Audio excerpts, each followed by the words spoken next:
Hi friends, welcome back to our YouTube channel. మనకు central government అండర్లో ఉన్నటువంటి national air space laboratories నుంచి మనకు group C MTS attender ఉద్యోగాలు భర్తీ చేయడానికి నోటిఫికేషన్ రావడం జరిగింది. జస్ట్ 5 minutes బ్యాక్ రావడం జరిగింది. ఇంతవరకు ఎవరు కూడా తెలియదు. నేనే మీకు మొట్టమొదటిగా అప్డేట్ చేస్తున్నాను. కేవలం మీకు 10th క్లాస్ పాస్ అయి ఉండాలి. శాలరీ వచ్చేసి మీకు 40,000 పైగా శాలరీ అయితే వస్తుందన్నమాట, అన్ని అలవెన్స్ కలుపుకుంటే కనుక. అండ్ ఈ నోటిఫికేషన్కి ఎలాంటి ఎక్స్పీరియన్స్ కానీ ఎలాంటి హైయర్ క్వాలిఫికేషన్ కానీ ఏది కూడా అవసరం తెలియదు. సింపుల్గా 10th క్లాస్ పాస్ అయినట్టు ప్రతి ఒక్కరికి సింగిల్ ఎగ్జామ్ ద్వారా మాత్రమే కండక్ట్ అయితే చేసి మిమ్మల్ని అయితే సెలెక్ట్ అయితే చేస్తారు. అండ్ ఈ నోటిఫికేషన్లో భర్తీ చేస్తున్నటువంటి కూడా మనకు పర్మనెంట్ గ్రూప్స్ ఉద్యోగాలు అనమాట. ఎలాంటి టెంపరీ కానీ ఎలాంటి కాంట్రాక్ట్ ఉద్యోగాలు అయితే కాదు. కాబట్టి ఎవరికైతే ఇంట్రెస్ట్ ఉంటుందో వాళ్ళందరూ కూడా వీడియోని ఇంటి వరకు చూసి అప్లై అయితే చేసుకోండి. అండ్ ఇదే వీడియోలో మీకు అప్లికేషన్ ప్రాసెస్ కూడా చెప్తాను అనమాట. అండ్ ఈ వీడియో చూసిన ప్రతి ఒక్క స్మాల్ రిక్వెస్ట్ ఏంటంటే, వీడియోస్ని చాలా మంది చూస్తున్నారు బట్ లైక్ చేయకుండా వెళ్ళిపోతున్నారు. మీరు ఒక లైక్ చేసి చాలా కొద్దిగా బూస్టప్ అయితే ఉంటుంది. ప్రతి ఒక్కరికి లైక్ అయితే చేయండి. అదేవిధంగా మీకు ఇటువంటి జెన్యూన్ జాబ్ అప్డేట్స్ కూడా కావాలంటే కూడా మన ఛానల్ని సబ్స్క్రైబ్ చేసుకుని పక్కన బిల్ ఎక్కడైతే యాక్టివేషన్ అయితే పెట్టుకోండి. నెక్స్ట్ వీడియోలో స్మాల్ అప్డేట్, ఎవరైతే ఇంటికాన్ని ఉండే కాంపిటేటివ్ ఎగ్జామ్స్కి ప్రిపేర్ అవ్వాలనుకుంటారో లైక్ ఎస్ఎస్జీడీ కానిస్టేబుల్ కానీ, రైల్వే గ్రూప్ కానీ, రైల్వే ఎన్టీపీసీ కానీ, ఆర్పీఎఫ్ కానిస్టేబుల్ కానీ, ఎస్ఎస్సీ ఎంటీఎస్ కానీ, ఇలాంటి కోర్సెస్ అనేది మన డిఫెన్స్ డైరింగ్ యాప్లో మీకు అవైలబుల్గా అయితే ఉన్నాయన్నమాట. అక్కడ మీకు ఫ్రీ డెమో వీడియోస్ కూడా ఉంటాయి, చూడండి. మీకు కంటెంట్ అన్న సబ్జెక్ట్ నచ్చితే కోర్స్ అయితే తీసుకోండి. లింక్ డిస్క్రిప్షన్ మీకు ప్రొవైడ్ చేయడం అయితే జరిగింది. ఇక నెక్స్ట్ మనకు మెయిన్గా నోటిఫికేషన్ డీటెయిల్స్ పిలాడితే, గవర్నమెంట్ ఆఫ్ ఇండియా అండర్లో ఉన్నటువంటి నేషనల్ ఎయిర్ స్పేస్ మనకు ల్యాబొరేటరీస్ నుంచి చేసినటువంటి గ్రూప్స్ ఎంటీఎస్ నోటిఫికేషన్ అనమాట ఇది. ఈ నోటిఫికేషన్ నేనే మీకు మొట్టమొదటి యూట్యూబ్లో అయితే అప్డేట్ ఇస్తున్నాను. ఇంతవరకు ఎవరు కూడా తెలియదు. ఇక్కడ చూసుకుంటే మనకు డేట్ ఆఫ్ అప్లికేషన్స్ అనేది August 12, 2026 ఈ రోజు రావడం జరిగింది. Just 5 minutes బ్యాకే. అయితే వీటిలో మనకు ముందుగా ఇంపార్టెంట్ డేట్స్ మొత్తం కూడా చూసుకున్నట్టయితే బ్రదర్, ఆన్లైన్ అప్లికేషన్ అయితే కాదు, ఇది కేవలం ఆఫ్లైన్ అప్లికేషన్ మాత్రమే. అండ్ ఇదే వీడియోలో మీకు ఏ విధంగా అప్లికేషన్ చేయాలి, ఏ అడ్రస్ పంపించాలి, ఏమేమి డాక్యుమెంట్స్ పంపించాలి, ప్రతిదీ మీకు పెన్ టు పెన్ అయితే ఎక్స్ప్లెయిన్ చేస్తాను. కాబట్టి వీడియోని ఎండ్ వరకు చూసి అప్లై చేసుకోండి, బోత్ మేల్ అండ్ ఫీమేల్ ఇద్దరు కూడా. అండ్ ఈ నోటిఫికేషన్ భర్తీ చేసిన పోస్టులన్నీ కూడా మనకు డైరెక్ట్ రిక్రూట్మెంట్కి భర్తీ చేస్తున్నారు. చూసుకున్నట్టయితే August 12, 2026 మార్నింగ్ 9 గంటల నుండి ఆఫ్లైన్ అప్లికేషన్ మనకు స్టార్ట్ అయిపోయింది. అండ్ అప్లై లాస్ట్ డేట్ మనకు September 21, 2026 ఈవినింగ్ 5 PM కల్లా వాళ్ళు చెప్పిన అడ్రస్కి బై పోస్ట్ ద్వారా రీచ్ అవ్వాలి. అండ్ ఈ నోటిఫికేషన్కి అప్లై చేసిన వాళ్ళందరూ కూడా స్పీడ్ పోస్ట్ ద్వారా కానీ లేదంటే కొరియర్ ద్వారా మాత్రమే మీరు పంపించాల్సి ఉంటుంది. మీరు ఎలాంటి ఈమెయిల్ ద్వారా కానీ లేకుంటే మీరు డైరెక్ట్గా వెళ్ళి ఇవ్వడం కానీ లేదు. ముందుగా మనకు సెలక్షన్ ప్రాసెస్ చూసుకుంటే బ్రదర్, ఈ నోటిఫికేషన్కి ఎవరైనా అప్లై చేసుకోవాలంటే కన్నా సింగిల్ ఎగ్జామ్ మాత్రమే కండక్ట్ అయితే చేయడం అయితే జరుగుతూ ఉంది. దీనికి ఎలాంటి అంటే 2 ఎగ్జామ్స్ కానీ లేకుంటే ట్రేడ్ టెస్ట్ కానీ అలాంటిది ఏది తెలియదు. ఇక్కడ మనకు 10th స్టాండర్డ్ నుంచి మనకు 150 క్వశ్చన్లు అయితే వస్తాయి. 2 hours మనకి ఎగ్జామ్ టైమింగ్ ఉంటుంది. మల్టిపుల్ చాయిస్ వస్తారన్నమాట. ఆబ్జెక్టివ్ టైప్లో ఇంగ్లీష్ లేదా హిందీ లాంగ్వేజ్లో మాత్రమే ఎగ్జామ్ అయితే రాయాలి. అండ్ ఎవరైనా కన్నడ వస్తే కూడా కన్నడలో కూడా మీరు ఎగ్జామ్ అయితే రాయడానికి ఛాన్స్ అయితే ఉంది. ఎందుకంటే మనకు బెంగళూరు నుంచి రావడం అయితే జరిగింది ఈ నోటిఫికేషన్ అనేది. ఇక్కడ చూసుకుంటే జనరల్ ఇంటెలిజెన్స్ నుంచి మనకు 25 క్వశ్చన్లు 75 మార్క్స్. ప్రతి కరెక్ట్ ఆన్సర్కి మనకు 3 మార్కులు అయితే ఇవ్వడం అయితే జరుగుతూ ఉంది. అండ్ అదేవిధంగా మనకు నెగిటివ్ మార్కింగ్ కూడా 1 నెగిటివ్ మార్కింగ్ ఎవ్రీ రాంగ్ ఆన్సర్స్కి. క్వాంటిటివ్ యాప్టిట్యూడ్ మనకు 25 క్వశ్చన్లు 75 మార్కులకు 1 నెగిటివ్ మార్కింగ్. జనరల్ అవేర్నెస్ 50 క్వశ్చన్లు 150 మార్కులకు 1 నెగిటివ్ మార్కింగ్.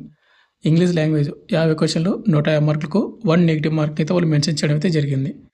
ఇక ఎగ్జామ్ వచ్చేసి మనకు బెంగళూరులో అయితే కండక్ట్ అయితే చేస్తారు. ఎందుకంటే మనకు అక్కడ నుంచి నోటిఫికేషన్ అయితే వచ్చిందనమాట. బెంగళూరు నుంచి అడ్మిట్ కార్డ్ వస్తే కానీ మీరు డైరెక్ట్గా అక్కడికైతే వెళ్ళాల్సి ఉంటుంది. అండ్ ఈ నోటిఫికేషన్కి ఎవరెవరు అప్లై చేసుకోవచ్చు అంటే, applicant must be A citizen of India. Indian citizens అందరూ కూడా అప్లై చేసుకోవచ్చు. వాటిలో మన ఏపీ అండ్ తెలంగాణలో ఉంటుంది బోత్ మేల్ అండ్ ఫీమేల్ ఇద్దరు కూడా. ముందుగా అప్లికెంట్ ఫామ్ అనేది ఏ విధంగా ఫిల్అప్ చేయాలంటే, అప్లికెంట్ ఫామ్ అనేది మీకు ఇదే నోటిఫికేషన్లోనే మీకు లాస్ట్లో 23 పేజీలు అయితే ఉంటుంది. ప్రింట్అవుట్ అయితే తీసుకోండి. 2 పేజీలు అయితే ఉంటుంది. ముందుగా ఇక్కడ రీసెంట్గా దిగినట్టు ఒక ఫోటో అతికించాలి. ఫోటో పైన మీరు క్రాస్గా సిగ్నేచర్ అయితే చేయాల్సి ఉంటుంది. సగం పేపర్ మీద సగం ఫోటో పైన డేట్ అయితే వేయండి అంతే. ఇంకోటి ఫోటో అనేది క్లియర్గా ఉండాలి.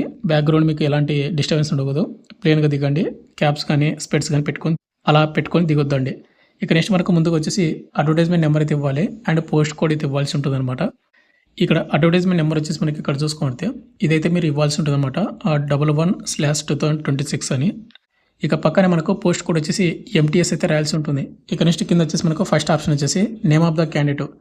మీ 10th మెమోలో మీ పేరు ఏ విధంగా ఉందో క్యాపిటల్ లెటర్స్లో స్పెల్లింగ్ మిస్టేక్స్ లేకుండా మీ పేరు అయితే రాయండి. అండ్ కింద వచ్చేసి మనకు ఫాదర్ నేమ్ లేదా మదర్ నేమ్ లేదా గార్డియన్ నేమ్ అయితే రాయాల్సి ఉంటుంది. క్యాపిటల్ లెటర్స్లో స్పెల్లింగ్ మిస్టేక్స్ లేకుండా 10th మెమోలో ఏ విధంగా అదే విధంగా. 3rd me date of birth ఇవ్వండి. 4th వచ్చేసి మీకు అప్లై లాస్ట్ డేట్ September 21కి మీకు ఎన్ని సంవత్సరాలు ఎన్ని మంత్స్ ఎన్ని డేస్ అని కౌంట్ చేసుకోండి. 5th మనకు జెండర్ మేలా ఫీమేలా ట్రాన్స్జెండర్ సెలెక్ట్ చేసుకోవాలి. 6th మనకు రిలీజన్ హిందూ అయితే హిందువు, ముస్లిం అయితే ముస్లిము, క్రిస్టియన్ అయితే అది ఇవ్వండి. 17th వచ్చేసి మనకు కేటగిరీ యూఆర్ఆ, ఈడబ్ల్యూఎస్నా, ఓబీసీనా, ఎస్సీనా, ఎస్టీని ఇవ్వాలి. తర్వాత పీడబ్ల్యూ క్యాండిడేట్ వాళ్ళైతే కానీ ఎస్ఎన్ ఇచ్చి వాటికి రిలేటెడ్ కేటగిరీ ఇవ్వాలి, లేకపోతే నోన్ పెట్టేసేయండి. 9th వచ్చేసి ఎక్స్పీరియన్స్ క్యాండిడేట్ ఒకవేళ ఎక్సర్స్మెన్ అయితే కానీ ఎస్ఎన్ పెట్టండి, వాటి డీటెయిల్స్ ఇవ్వాలి, లేకపోతే నోన్ టిక్ చేయండి అంతే. 10th వచ్చేసి మనకు కరస్పాండింగ్ అడ్రస్, మీ హౌస్ నెంబరు, మీ విలేజ్, మీ మండలము, మీ డిస్టిక్, స్టేట్, పిన్ కోడ్ మొత్తం కూడా రాయండి. కింద మనకు వ్యాలిడ్ మొబైల్ నెంబరు, పక్కన మనకు వ్యాలిడ్ ఈమెయిల్ ఐడి కూడా ఇవ్వాలి. స్పెల్లింగ్ మిస్టేక్స్ లేకుండా ఇవ్వండి అనమాట. 11th వచ్చేసి మనకు పర్మనెంట్ అడ్రస్, సేమ్ దీని కూడా మీ హౌస్ నెంబరు, విలేజ్, మండలము, డిస్టిక్, స్టేట్, కింద పిన్ కోడ్ కూడా ఇవ్వాల్సి ఉంటుంది. ఇక నెక్స్ట్ పేజ్లో వచ్చేసి మనకు ఎడ్యుకేషన్ క్వాలిఫికేషన్ డీటెయిల్స్ ఇవ్వాలి. ముందుగా మనకు ఎగ్జామినేషన్, దీనికి కేవలం 10th క్లాస్ మాత్రమే కాబట్టి ఎస్ఎస్సి ఇవ్వండి. తర్వాత ఎస్ఎస్సి బోర్డు ఇవ్వండి. 10th ఏ సంవత్సరంలో పాస్ అయ్యారు, 10thలో వచ్చినటువంటి మార్కులు అండ్ సబ్జెక్టులు వచ్చేసి ఆల్ అని పెట్టండి. ఇక నెక్స్ట్ మనకు టెక్నికల్ క్వాలిఫికేషన్ ఉంటే కదా వాటి రిలేటెడ్ ఇవ్వండి, లేకపోతే నార్మల్గా వదిలేసేసేయండి. 14th వచ్చేసి మీరు అప్లై చేసిన పోస్ట్కి ఏమైనా ఇక్కడ ఎక్స్పీరియన్స్ ఉంటే అది ఇవ్వండి, లేకపోతే కన్నా వదిలేసేయండి. ఇక నెక్స్ట్ ఐడెంటిఫికేషన్ మార్కులు అనమాట. మీ 10th క్లాస్ మార్క్స్ మేము కింద అయితే ఉంటే చూసుకోండి. Black mole on the left hand, black mole on the right hand, left leg అని ఉంటాయి కదా, అవైతే ఇక్కడ ఇవ్వాల్సి ఉంటుంది. ఇక నెక్స్ట్ మనకు 16th వచ్చేసి అప్లికేషన్ ఫీజు డీటెయిల్స్ అయితే ఇవ్వాల్సి ఉంటుంది. ఈ నోటిఫికేషన్కి అప్లై చేసుకోవాలంటే అప్లికేషన్ ఫీజు కూడా ఉందన్నమాట. అప్లికేషన్ ఫీజు ఎంత పేమెంట్ చేశారని ఇవ్వండి. పక్కనే మనకు డిమాండ్ డ్రాఫ్ట్ నెంబర్ అయితే ఇవ్వాలి, డీడీ నెంబర్ అంటారు.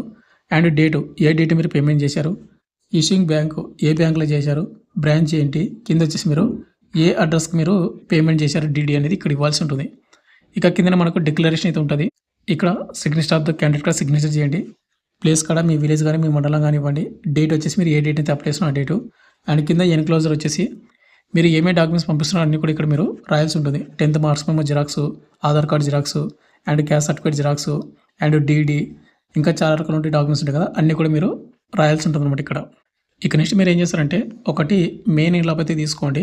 ఈ మెయిన్ ఇన్లాప్ మీద మీరు ఏం చేస్తారంటే కనుక అంటే పైన హెడ్డింగ్ అనేది application for the post of అని రాసి ఎంటీఎస్ అని రాయండి. అడ్వర్టైజ్మెంట్ నెంబర్ వచ్చేసి మనకు 11/2026 అని. Application for the post of నుండి ఇక్కడ 2026 ఉంది కదా, ఆటి వరకు మీరు మెయిన్ ఇన్లాప్ మీద మీరు క్యాపిటల్ లెటర్స్లో మీరు రాయాల్సి ఉంటుంది. తర్వాత మీరు లెఫ్ట్ సైడ్ ఏం చేస్తారంటే ఫ్రమ్ అని పెట్టి మీ అడ్రస్ రాయండి. ఫస్ట్ ఆఫ్ ఆల్ నీ పేరు, మీ ఫాదర్ నేము, తర్వాత హౌస్ నెంబరు, విలేజ్, మండలము, district, state, pin code with mobile number ఇవ్వండి. తర్వాత మీరు మెయిన్ ఇంట్లో మీద 2 అడ్రస్ అయితే రాయాలి. సైడ్కి 2 అడ్రస్ వచ్చేసి ఇక్కడ కనిపిస్తున్న అడ్రస్ అయితే రాయండి. The director CSIR national air space laboratories, post Bengaluru మనకు 1779 HAL ఎయిర్పోర్ట్ రోడ్, మనకు కదిహలి, బెంగళూరు 560017 కర్ణాటక. ఇది మీరు 2 అని పెట్టి మీరు మెయిన్ ఇంట్లో మీద రాయాల్సి ఉంటుంది. తర్వాత మీరు ఏం చేస్తారంటే మీరు పంపిస్తున్న డాక్యుమెంట్ జిరాక్స్లు అన్నీ కూడా ఓన్లీ జిరాక్స్ మాత్రమే, ప్రతి జిరాక్స్ మీద సిగ్నేచర్ అయితే చేయాల్సి ఉంటుంది. సిగ్నేచర్ కింద మీరు డేట్ అయితే వేయాల్సి ఉంటుంది అనమాట. ఒకవేళ మీరు పంపిస్తున్న డాక్యుమెంట్స్ కింద జిరాక్స్ కింద సిగ్నేచర్ లేకపోతే మీ అప్లికేషన్ అయితే రిజెక్ట్ అవుతుంది, చూసుకోండి. అండ్ డీడీ వచ్చేసి మీరు ఒరిజినల్ అయితే పంపించాల్సి ఉంటుంది. ఇక నెక్స్ట్ మీరు ఏం చేస్తారంటే ఆ డాక్యుమెంట్స్ అన్నీ కూడా ఓన్లీ జిరాక్స్ మాత్రమే, అండ్ డీడీ అండ్ ఒక 2 ఫోటోలు కానీ పెడితే పెట్టండి. తర్వాత మీరు ఫిలప్ చేసిన అప్లికేషన్ ఫామ్ మొత్తం కూడా మీరు మెయిన్ ఇన్లాప్లో పెట్టేసిన తర్వాత పిన్ కొట్టేసి ఓన్లీ మీరు స్పీడ్ పోస్ట్ ద్వారా లేదా కొరియర్ ద్వారా మాత్రమే పంపించండి. అప్లై లాస్ట్ డేట్ మనకు September 21 లోపు అక్కడికి రీచ్ అయితే అవ్వాల్సి ఉంటుంది అనమాట. ఇక నెక్స్ట్ మనకు vacancy details, age limit and qualification చూసుకుంటే బ్రదర్, ఈ నోటిఫికేషన్ మనకు ఎంటీఎస్ మల్టీ టాస్కింగ్ స్టాఫ్ పోస్టులు అయితే భర్తీ చేస్తూ ఉన్నారు. ఏజ్ లిమిట్ విషయానికి వస్తే కనుక September 21కి మీ ఏజ్ అయితే కౌంట్ అయితే చేస్తూ ఉన్నారు అనమాట. ఇక్కడ మనకు మినిమం ఏజ్ లిమిట్ మనకు 18 సంవత్సరాలు అయితే ఉండాలి. మ్యాక్సిమం ఏజ్ లిమిట్ 25 ఇయర్స్ ఉన్నటువంటి యువర్ ఈడబ్ల్యూఎస్ అప్లై చేసుకోవచ్చు. ఇక ఎస్టీ క్యాండిడేట్ వాళ్ళు అయితే కనుక 30 ఇయర్స్ వరకు అప్లై చేసుకోవచ్చు. ఓబీసీ క్యాండిడేట్ వాళ్ళు 28 వరకు అప్లై చేసుకునే ఛాన్స్ అయితే ఉంటుంది. ఇక నెక్స్ట్ మనకు క్వాలిఫికేషన్ ఇక్కడ చూసుకుంటే ఎస్ఎస్సి 10th క్లాస్ మాత్రమే పాస్ అయి ఉండాలి. దీనికి ఎలాంటి హయ్యర్ క్వాలిఫికేషన్ కానీ ఇంకా ఎలాంటి ఎక్స్పీరియన్స్ కానీ ఏది కూడా అవసరం అయితే లేదు. సింపుల్గా మీకు 10th క్లాస్ మార్క్ మేము ఉంటే అప్లై చేసుకోండి. ఇక శాలరీ విషయానికి వస్తే కానీ మీకు లెవెల్ 1 కింద మీకు శాలరీ అయితే వస్తుంది. బేసిక్ పే మీకు 18,000 అవుతుంది, 56,900 ఉంటుంది అనమాట 7th CPC కింద. బట్ అన్ని అలైన్స్ కలుపుకుంటే కానీ మీకు 35,000 ప్లస్ అయితే వస్తుంది. ఇంకా ఎక్కువ రావడానికి కొంచెం ఛాన్స్ అయితే ఉంటుంది అనమాట. ఇక అదేవిధంగా మనకు వేకెన్సీ డీటెయిల్ చూసుకుంటే ఈ నోటిఫికేషన్ మనకు టోటల్గా 6 వేకెన్సీ అయితే భర్తీ చేస్తున్నారు. ఎస్టీ క్యాండిడేట్ వాళ్ళకు 1, ఓబీసీ వాళ్ళకు 2, ఈడబ్ల్యూఎస్ వాళ్ళకు 1, యువర్ క్యాండిడేట్ వాళ్ళకు 2. అయితే ఇక్కడ ఎస్సీ క్యాండిడేట్ వాళ్ళకు వేకెన్సీ లేవు, బట్ మీకు యువర్లో ఉన్నటువంటి 2 వేకెన్సీకి అప్లై చేసుకోవచ్చు. బిలో 25 అయితే ఏజ్ లిమిట్ అయితే ఉండాలి మీకు. అయితే బ్రదర్ మీకు ఇక్కడ వేకెన్సీ అనేది డిసప్పాయింట్ అయితే అవ్వద్దండి, మనకు పోస్టులను పెరిగే ఛాన్స్ కూడా ఉంటుంది. అండ్ ఇంకోటి ఏంటంటే దీనికి చాలా తక్కువ మంది మాత్రం అప్లై చేస్తారు. వేకెన్సీ తక్కువనే చాలామంది అయితే అప్లై చేయరు కాబట్టి కాంపిటీషన్ కూడా తగ్గుతుంది. కాబట్టి ట్రై చేయండి ప్రతి ఒక్కరు కూడా. ఇక నెక్స్ట్ మనకు అప్లికేషన్ ఫీజు అనమాట. ఇక్కడ అప్లికేషన్ ఫీజు విషయానికి వస్తే కనుక బ్రదర్, ఇక్కడ ముందుగా షెడ్యూల్ క్యాస్ట్ ఎస్సీ వాళ్ళు కానీ, షెడ్యూల్ ట్రైబల్స్ ఎస్టీ క్యాండిడేట్ వాళ్ళు కానీ, ఎక్సర్సన్ క్యాండిడేట్ వాళ్ళు కానీ, పీడబ్ల్యూ క్యాండిడేట్ వాళ్ళు కానీ అండ్ ఉమెన్ క్యాండిడేట్ వాళ్ళు ఉన్నారు కదా, వీళ్ళు ఎలాంటి అప్లికేషన్ ఫీజు అయితే చెల్లించాల్సిన అవసరం అయితే లేదు. ఇక రిమైనింగ్ క్యాండిడేట్ వాళ్ళు యూఆర్, ఈడబ్ల్యూఎస్, ఓబీసీ వాళ్ళు మాత్రమే పేమెంట్ అయితే చేయాల్సి ఉంటుంది అనమాట. ఈ పేమెంట్ కూడా మనకు 500 రూపాయలు మీకు పేమెంట్ అయితే పెట్టారు. అండ్ ఎవరికైతే జాబ్ కావాలి, జాబ్ కొట్టగలనుకునే వాళ్ళు మాత్రమే పేమెంట్ చేసుకోండి. ఎందుకంటే ఇవి నాన్ రిఫండబుల్ పేమెంట్ అనమాట. వన్స్ మీరు పేమెంట్ చేసిన తర్వాత మళ్ళీ మీకు రీఫండ్ అయితే పడవు. అండ్ ఓన్లీ డీడీ ద్వారా మాత్రమే పేమెంట్ చేయాల్సి ఉంటుంది అనమాట. డీడీ చేయాల్సినటువంటి అడ్రస్ వచ్చేసి మీరు director CSIR national air space laboratory payable at మనకు బెంగళూరు, ఈ అడ్రస్ మీరు పేమెంట్ అయితే చేయాల్సి ఉంటుంది. అండ్ అప్లికేషన్ ఫామ్లో కూడా మనకు డీడీ మెన్షన్ చేశారు కదా, అక్కడ ఇది రాయాల్సి ఉంటుంది అనమాట. ఫైనల్గా వచ్చేసి ఇంత ప్రకారం గవర్నమెంట్ ఆఫ్ ఇండియా అండర్లో ఉన్నటువంటి నేషనల్ ఎయిర్ స్పేస్ ల్యాబొరేటరీస్ నుంచి మనకు గ్రూప్ సి ఎంటీఎస్ అటెండర్ ఉద్యోగాలు భర్తీ చేయడం నోటిఫికేషన్ ఇచ్చింది. ఈరోజు రావడం అయితే జరిగింది. అండ్ నేను చెప్పినటువంటి ప్రాసెస్ ఫాలో అయ్యి అప్లై అయితే చేసుకోండి. And notification and application form మా టెలిగ్రామ్ గ్రూప్లో పోస్ట్ చేసి అక్కడ పిన్ చేసి పెట్టాను. Thank you.